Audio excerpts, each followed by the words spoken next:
ডানে রাখে আবার বামে রাখে, মাঝে মধ্যে বুকের মধ্যে নেয়। একটু চিন্তা করে দেখবেন, আপনার এখন বিয়ে করেছেন, আপনার সন্তানকে এভাবে আপনার স্ত্রী এইভাবে লালন পালন করতেছে, কেন চিন্তা করেন না আমি তো আমার মায়ের পেট থেকে বের হয়েছি, আমার মা তো এইভাবে আমাকে লালন পালন করেছে, মা শীতকে শীত মনে করে নাই।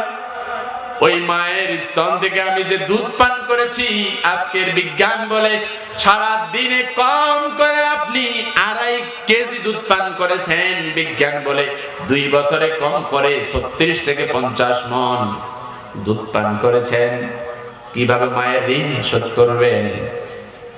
আল্লাহর একজন নবীর সাহাবী তার মাকে ঘাড়ে করে নিয়া, পিঠে নিয়া, উনি যখন মক্কার চত্বরে আসছে, কাবার চত্বরে, আল্লাহর নবী বললেন, ও সাহাবী, তোমার মাকে তুমি বৃদ্ধা অবস্থায় এমন করে নিয়ে যাচ্ছ কেন?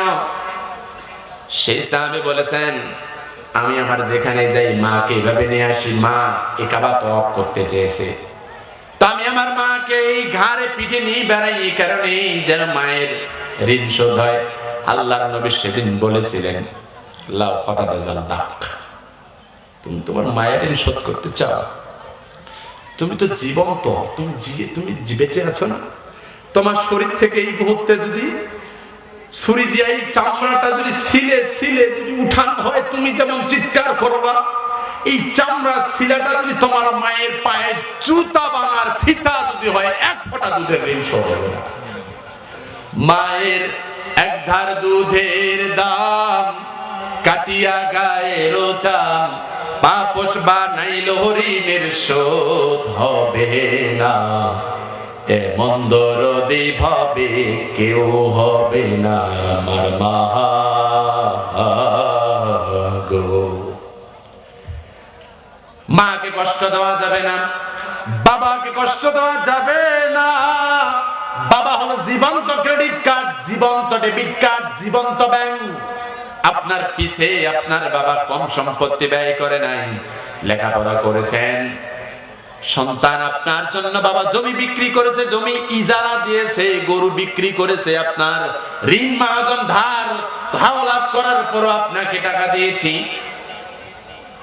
আমি নিজেও দেখেছি, কোন এক ঈদে আমি জুতা চেয়েছিলাম, পাঞ্জাবি চেয়েছিলাম, আমার বাবাকে তারও নেওয়ার মন চাইছে, কিন্তু নিতে পারে নাই। সে অনেক আগের ঘটনা। আমাকে পাঞ্জাবি জুব্বা কিনে দিয়েছে, জুতা কিনে দিয়েছে। আমার বাবা ছিঁড়া জুতা পরে তো ঈদগাহের ময়দানে গেছে। এরকম বাবা আপনাদের ছিল কি ছিল না? যারা মুরব্বী আছেন তারা জানেন, আগের যুগে ওই ধেমসির গুড়া, কাউনের চাউল, সুজির মুড়া, এগুলো ঠিক মতো পাওয়া যায় না। তারপর বাবা টেনশনে থাকতো, সারাদিন মাঠে কাজ করে সন্তানকে খাওয়াইছে, এখনো সন্তানের জন্য বাবা কম করে না। সেই বাবাকে তুমি কেমন করে কষ্ট দাও? বাবাকে কষ্ট দেওয়া যাবে না, মাকে কষ্ট দেওয়া যাবে না। মার মনে যদি কষ্ট কেউ দেয়, সাহাবী হইলেও মুসিবত আছে না নাই? আল্লাহর নবীর সাহাবী রাহমাতাল লিল আলামিনের একজন সাহাবী, যার নাম হযরত আলকামা রাদিয়াল্লাহু তাআলা, মৃত্যু শয্যায় শায়িত আছেন, কিন্তু মুমূর্ষু অবস্থা, জান চলে যায়, মুখ দিয়া কালিমা বের হচ্ছে না। আল্লাহর নবী খবর পেলেন। উনি যখন চলে আসলেন, আসার পর তার স্ত্রীকে বলছে, তোমার হক আদায় করেছে কিনা? স্ত্রী বলছে, হ্যাঁ আমার হক আদায় করেছে, আমার সাথে সুন্দর আচরণ। কিন্তু তার মাকে যায় বলছে, ওগো আলকামার মা, আপনার সন্তান আপনার সাথে কি ব্যবহার করেছে? তার মা সাথে সাথেই বলছে, আমার সাথে ভালো ব্যবহার করে নাই।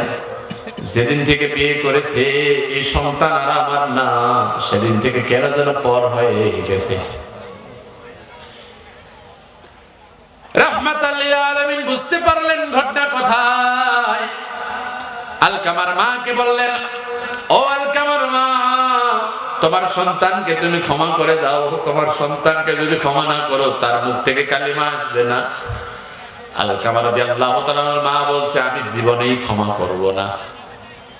সাথে সাথে আল্লাহর নবী সাল্লাল্লাহু আলাইহি ওয়াসাল্লাম বলেন, সাহাবীরা শোনো, ওই একটা আগুনের স্তূপ করো, আগুন জ্বালাও, কেউ হাত ধরো, কেউ পা ধরো।